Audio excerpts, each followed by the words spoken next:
اعوذ باللہ من الشیطان الرجیم، بسم اللہ الرحمن الرحیم۔ نماز کے اہم ترین مسائل کا سلسلہ جاری و ساری ہے، اور آج ایک نئے مسئلے کے ساتھ آپ کی خدمت میں حاضر ہیں۔ اور آج کا جو سوال ہے وہ یہ ہے کہ اگر کوئی شخص نماز جماعت کے ساتھ پڑھ رہا تھا اور پہلی صف میں تھا، امام کے بالکل پیچھے تھا، اور اس کے پیچھے بھی چند صفیں بنی ہوئی تھیں، 3-4 صفیں بنی ہوئی ہیں، اور اس حالت میں اگر اس کا وضو ٹوٹ جائے تو اب اسے نماز میں سے کس طرح نکلنا ہے؟ کیا وہ تمام نمازیوں کے آگے سے ہوتا ہوا صف کے کنارے سے بالکل اینڈ سے جا کر نکلے گا، یا پھر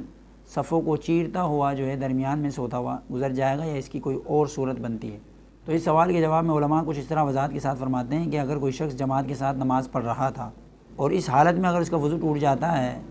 تو اس کے لیے دونوں صورتیں جائز ہیں۔ چاہے تو وہ تمام نمازیوں کے آگے سے ہوتا ہوا دیوار کے کنارے سے ہوتا ہوا نکل جائے، یا پھر درمیان میں سے صفوں کو چیرتا ہوا گزر جائے، تو یہ دونوں صورتیں اس کے لیے جائز ہیں۔ اور حدیث میں جو نمازیوں کے آگے سے گزرنے کی جو ممانعت ہے، جس کا منع کیا گیا ہے، وہ اس صورت میں ہے کہ جب بندہ نماز ابتدا میں نہ پڑھ رہا ہو امام کی،